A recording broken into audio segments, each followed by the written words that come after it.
I spent most of my life being compared to my older sister, Leela, usually without anyone actually saying the words out loud. But the message was always there, lingering in every family gathering, every holiday, every birthday, every moment where my parents' smiled stretched just a little wider for her. Leela was the golden child, beautiful, elegant, poised, the daughter who made her parents look good. And I was Grace, the one who got overlooked unless they needed something from me, the one whose achievements were nice instead of amazing, the one who felt like a background character in her own family. I wish I could say I exaggerated it, or that I imagined the favoritism, but some things become too obvious to deny when you live with them for 23 years. Still, despite all of that, I never expected that my parents' obsession with Leela would ever reach the point where it destroyed my relationship, my sanity, my idea of what a family is supposed to be. It started slowly, the way most betrayals do. My boyfriend, Noah,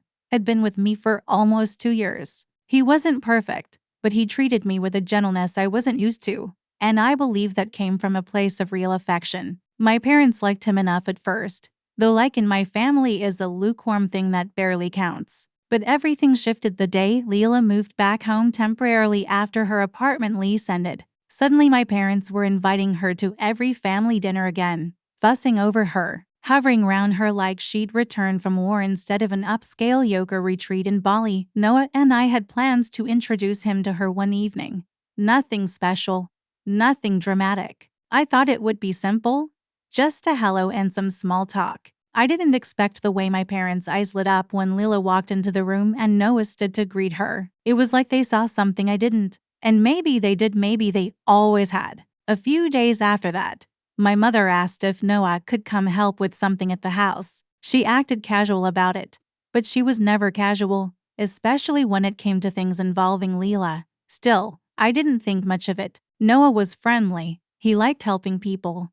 And my mom could be overly dramatic about tasks as minor as changing a light bulb. When he came back that evening, though, something in his demeanor felt different. He was quiet, distracted, almost guilty. But when I asked if something was wrong, he said he was tired. I wanted to believe him. I always wanted to believe him. Then small things started happening, the kind of things you don't notice until they begin stacking on top of each other. Leela and Noah laughing a little too easily together. My parents watching them the way people watch a pair of actors they're secretly rooting to get together. My father asking Noah questions about his future as if he were interviewing him for a position I didn't even know existed. Each time something felt off, I pushed the thought away, because doubting the two people you care about most is a kind of pain that sits heavy in the chest and refuses to leave. And maybe I didn't want to admit that something like that could happen to me, that I could be the sister who loses everything to the favorite daughter. The breaking point came one evening when my parents insisted on a family dinner. Noah texted that he'd be running late. Leela went ahead early to help Mom,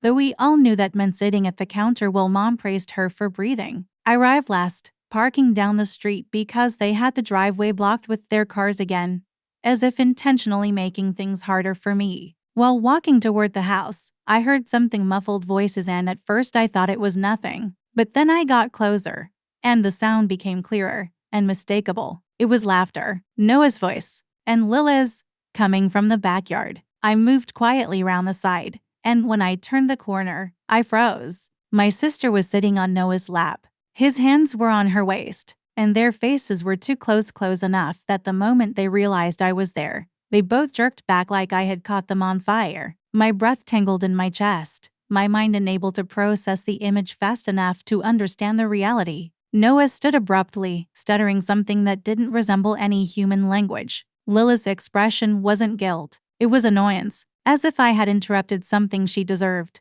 Before I could say a word, my mother stepped outside holding a bowl of salad, saw the scene, and didn't look shocked. She looked disappointed at me, and that was the moment everything inside me cracked. My mother's expression in that moment still haunts me more than the sight of my boyfriend with my sister. Shock would have hurt less. Anger would have made sense. But disappointment directed at me made the world tilt in a way I couldn't recover from. It was as if she'd walked outside expecting exactly this, as if my presence was the problem, not the fact that Leela was sitting on my boyfriend's lap like she owned him. I remember my mother sighing, long and dramatic, like she was watching a child ruin something expensive. And then she told me to stop overreacting before I even opened my mouth. Noah kept repeating my name like he could stitch the moment back together with enough panic in his voice, but nothing could undo that image burned into my mind. I turned and walked inside, not trusting myself to speak, because if I did, I might start screaming. I sat at the dining table staring at the overly decorated centerpiece my mother loved, fake flowers glued into a crystal bowl that never looked real but always demanded attention. I felt like that centerpiece, actually decorative, ignored, and ultimately replaceable. When they all walked inside a few minutes later, the air in the room was so thick it felt like I was breathing glue. Noah tried to explain. He really did, but his explanation was a jumble of excuses that unraveled faster than he could form them. He said Leela tripped and fell into his lap. He said he pushed her off. He said he didn't know what was happening. He said he was surprised. But when I looked at him, really looked, there was something in his eyes that told me this wasn't the first time they'd been alone together like that. My father cleared his throat, his version of taking control of a situation, and said they all needed to have a rational conversation. Whenever my father says rational, he means agree with the decision he's already made. He sat down across from me, like a judge preparing to deliver a verdict, and he started talking slowly, carefully, as if I were fragile glass and not a woman watching her family crumble in front of her. He said Leela and Noah connected in ways he hadn't seen between Noah and me. He said that sometimes relationships shift naturally. He said that everyone could sense the chemistry between Noah and Leela, everyone except me. Noah had his face buried in his hands at this point, but Leela sat there looking like the victim, like she was the one being misunderstood. And then my mother said the sentence that made my blood run cold. She said maybe this was for the best, because Noah fit better with Lila's future. Not my future, hers. As if my life was a backup version of what my sister deserved. I asked her what that even meant, my voice shaking with anger, betrayal, disbelief. She hesitated just long enough for me to know she was choosing her words carefully, and then she said Leela needed a partner who could support the kind of life she was meant to have. A polished life, a respectable life, a life that reflected well on the family. Noah, apparently, met those standards. I did not. The room started spinning. They weren't just defending what I saw, they were implying that I should accept it, that I should step aside, that losing my boyfriend to my sister was somehow the logical conclusion of my family's hierarchy. And then, as if she hadn't already stabbed me deep enough, my mother added that Noah had been spending time with them without me because it was important for him to bond with the right daughter. I felt the words slam into me like the ground falling out beneath my feet. The right daughter. Leela didn't even flinch when she heard it. She knew.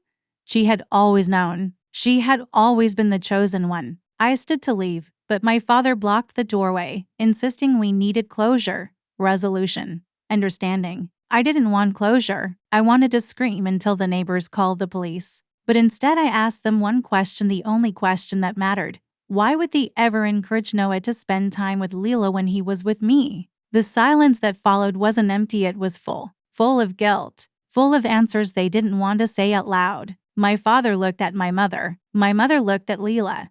And Leela looked away. And that's when I realized something even worse than the betrayal itself. This wasn't an accident. It wasn't a misunderstanding. It wasn't a mistake. It was something they had been nudging, supporting, justifying, something they believed was right. And when my father finally spoke, the truth began unraveling in a way that made me feel like I had stepped out of my own body. He said they never thought Noah was fully committed to me. He said they wanted to guide him toward the daughter who would maximize his potential. He said love was good, but compatibility was better. They had chosen Leela for him, not me. They had chosen her because she was the daughter they invested in, the daughter who embodied their expectations, the daughter they believed was worthy of a certain kind of man, and they decided for all of us that I wasn't. When my father finished speaking, the room felt colder, heavier, like the walls themselves were rejecting me. I kept waiting for someone to correct him, to say he misspoke, to insist that I had misunderstood, but no one did, not my mother, who looked strangely relieved that the truth was finally out, not Leela, who had the nerve to look pitying, as if she felt sorry for me for losing something she had already claimed for herself, not Noah, who looked trapped between guilt and shame, his silence confirming more than any confession ever could. I wanted to scream at them, shake them, force them to see how twisted this was. But the thing about long-term emotional manipulation is that once you finally recognize it, you also recognize just how powerless you are within it. And in that moment, standing in a house that never felt like home, surrounded by people who never saw me as enough, I felt something inside me snap, not loudly, not dramatically, but with the quiet finality of a string that can no longer hold weight. I left without saying another word. Noah followed me into the driveway, calling my name over and over, but I refused to look at him. When he grabbed my arm, begging me to listen, something in me hardened. I asked him how long he had been involved with Leela.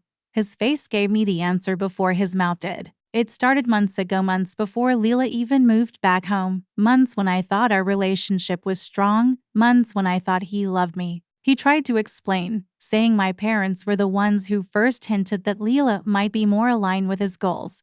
He said they made comments about how similar they were, how well they got along, how their personalities complemented each other. He said he felt pressured, as if pressure could excuse betrayal, as if being encouraged to cheat somehow made cheating less disgusting. I didn't know whether to laugh or cry. I just felt hollow, completely, utterly hollow. He admitted that after Leela came back, everything escalated because she began opening up to him, saying she felt misunderstood, saying she admired him, saying she wished she had someone like him. I knew exactly how Leela worked. She didn't ask for things directly. She simply placed them near people and waited for them to pick them up for her. Noah picked it up, and then he held it close. When I asked him if he loved her, he froze. And sometimes silence tells you everything words can't. I got in my car and left him standing in the driveway. I didn't go home. I drove to a park and sat there in the dark with the windows cracked, the cold air stinging my face, trying to understand how my life had collapsed in a single evening.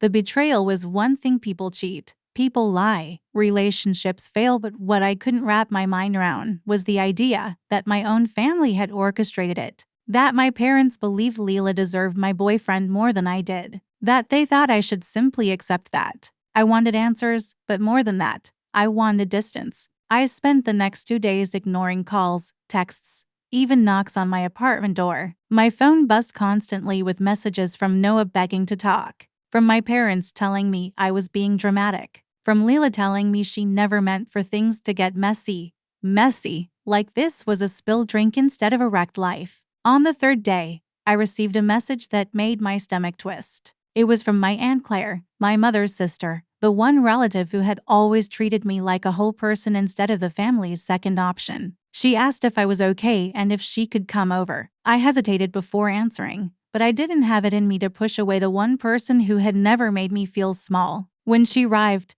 she hugged me so tightly I nearly broke again. Then she looked me in the eye and asked how much I knew. The way she said it wasn't casual. It wasn't concerned. It was cautious, hesitant, like she was holding on to information that might change everything. I told her what happened, every painful detail, every cruel word, every betrayal, and she listened, really listened, her expression darkening with every sentence. When I was done, she exhaled sharply and sat back, rubbing her forehead like she was trying to decide how much truth I could handle. And then she told me something I never expected. My parents had a history of this. Not a history of sabotaging my relationship specifically, but a history of shaping Lila's romantic life in whatever way benefited the family. Anne Claire said my parents believed Leela was their legacy, the daughter who would carry their reputation forward, the one they wanted tied to successful, high-status, impressive partners. Apparently, they had interfered with more than one of Lila's relationships in the past,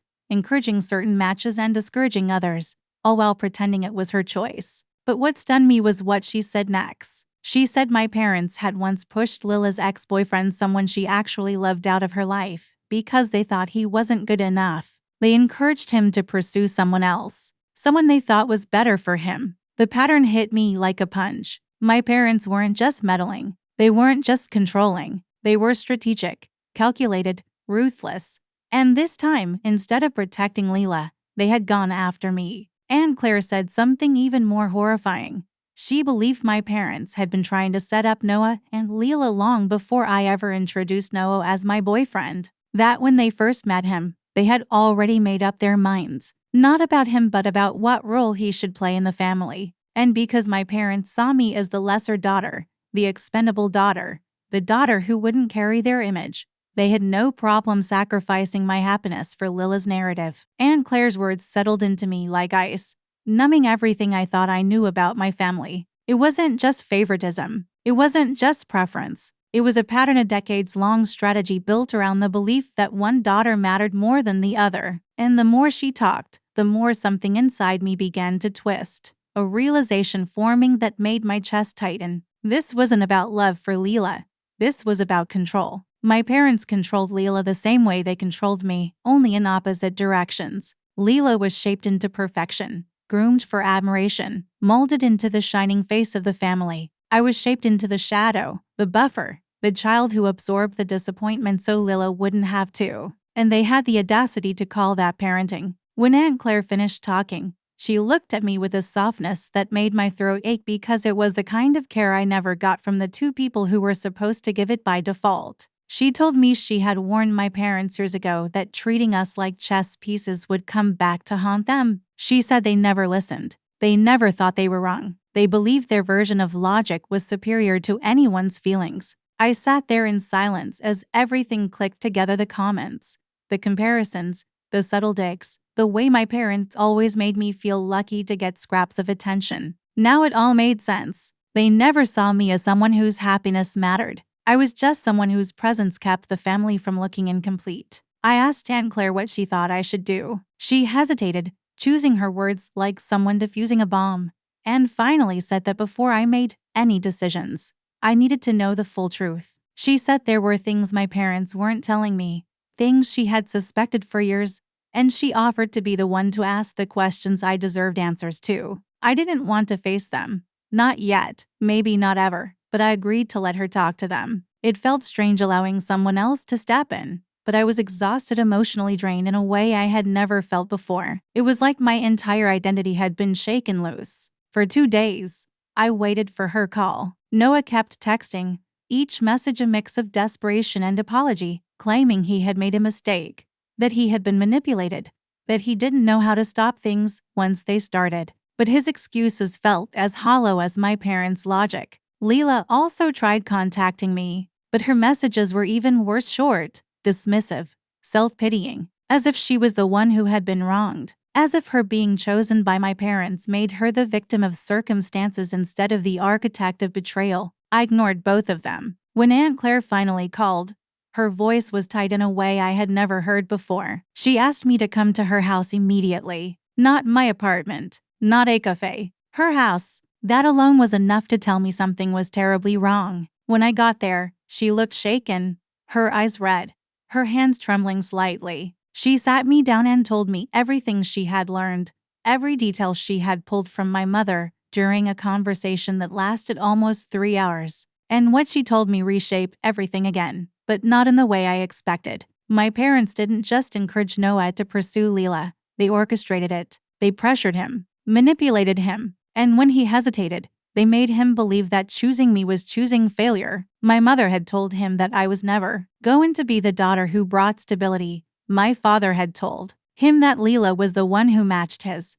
ambition. They made him feel like staying with me would stunt his future. But there was something even darker, something Aunt Claire almost couldn't bring herself to say. My parents had been meeting with Noah privately for months, under the guise of family bonding. But the real reason was to evaluate him, to assess him like he was property they hoped to acquire for Leela. They had a checklist of traits.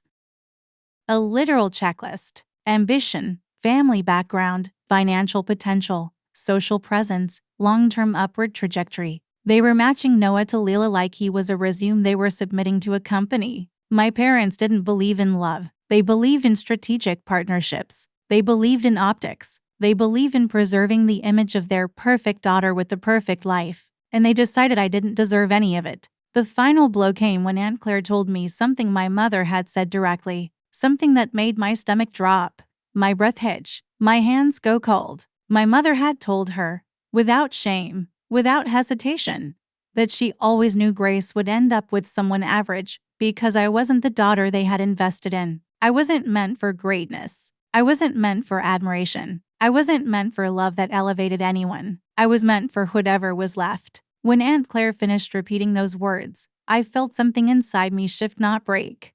Not collapse, but shift, like a door falling off its hinges. Something that had been suppressed for years finally came to the surface, and I realized I wasn't just betrayed. I was conditioned. Conditioned to believe I was lucky to get whatever scraps my sister didn't want. Conditioned to accept a life where I was invisible unless someone needed to compare me to Leela. But the thing about conditioning is that once you recognize it, it loses power. I told Aunt Claire I needed to confront them myself. She tried to convince me to wait, to think, to cool off, but something inside me knew this confrontation wouldn't be like the others. This one wouldn't be quiet. This one wouldn't end with me apologizing just to keep peace. This time, I wasn't afraid of their disappointment. I was done being the daughter they sculpted into insignificance. I was done being the buffer. I was done being the sacrifice. When I walked into my parents' house that morning, the air felt different, not colder, not warmer, just strangely hollow, like the walls themselves were waiting to hear what I would say.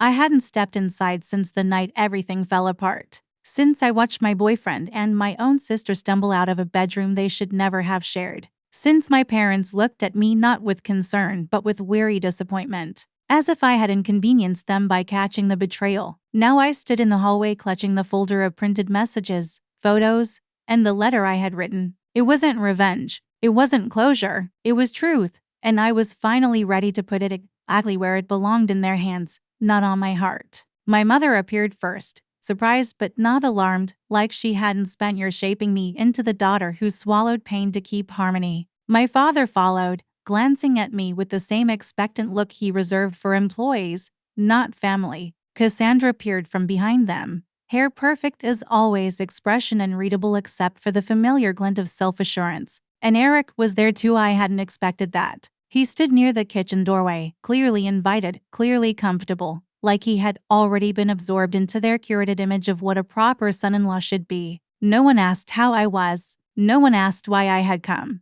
They simply waited for me to speak the way they always had, assuming my voice existed only to fit inside the mold they'd chosen for me. But I had spent the past week rebuilding myself from splintered pieces, and what stood before them now wasn't the daughter they had trained, it was the woman they had underestimated. I placed the folder on the table without ceremony. My father frowned slightly. My mother inhaled sharply. Cassandra crossed her arms. Eric shifted like a man realizing far too late that he had misread the terrain. I told them everything, not with emotion, not with tears, but with precision. I described how the favoritism had shaped my childhood, how Cassandra's mistakes were smoothed over while mine were scrutinized, how their constant comparisons carved silent trenches between us, how their praise for her charisma and their dismissal of my steadiness taught me that love in this family wasn't unconditional, it was earned by fitting their ideal. Then I told them about the messages I found between Cassandra and Eric, the weeks of flirting, the inside jokes, the plans they made long before the night I caught them. My mother interrupted, trying to insist that closeness was normal between siblings and significant others. I didn't stop. I explained the part that broke me most, the discovery that they encouraged it, that they told Eric privately he'd fit better with Cassandra, that they thought I was too sensitive, too serious, too introverted, and that they pushed him toward the daughter they believed had more social potential, as if humans were puzzle pieces meant to be rearranged for aesthetics. My father's face tightened, but not out of guilt, out of annoyance at being confronted. Cassandra's gaze flickered for the first time, a crack in her confidence. Eric looked like he wanted to sink through the floor. I didn't raise my voice once. When I finished, I slid the letter forward. It said only what mattered, that I was stepping back from all of them, not out of spite but out of necessity, that I refused to let their expectations sculpt my life any longer, that I was done being the daughter they tolerated instead of celebrated. My mother called my name as I turned to leave, but her tone wasn't pleading, it was disbelieving, as if she couldn't fathom a world where I chose myself over their approval. Cassandra whispered something behind me, maybe my name, maybe an excuse, maybe a plea, but I didn't stop. And Eric didn't dare say anything. Outside, the air felt lighter, almost unfamiliar. I walked to my car with steady steps, heart pounding not with fear, but with a calm I had never felt around them. I didn't have the perfect job lined up or a new apartment yet. I didn't know exactly where my life was heading, but for the first time, the path was mine. In the weeks that followed, I blocked Eric completely, declined Cassandra's attempts to talk things out, and let my parents sit in the silence they had earned. And surprisingly, the world didn't collapse. I found a small apartment with creaky floors that felt more like home than any place I'd lived before. I made new friends. I reconnected with hobbies I had abandoned to meet expectations I never agreed to. The pain didn't vanish, but it no longer controlled me. One evening, months later, I received a single email from my father, short, stiff, acknowledging that they may have handled things poorly. It wasn't an apology. It wasn't enough. And I finally realized I didn't need it. Healing wasn't something they could grant me. It was something I had already taken back for myself the day I walked out of that house. My story didn't end with reconciliation, or revenge, or anyone finally choosing me. It ended with me choosing myself. And for the first time in my life, that was more than enough.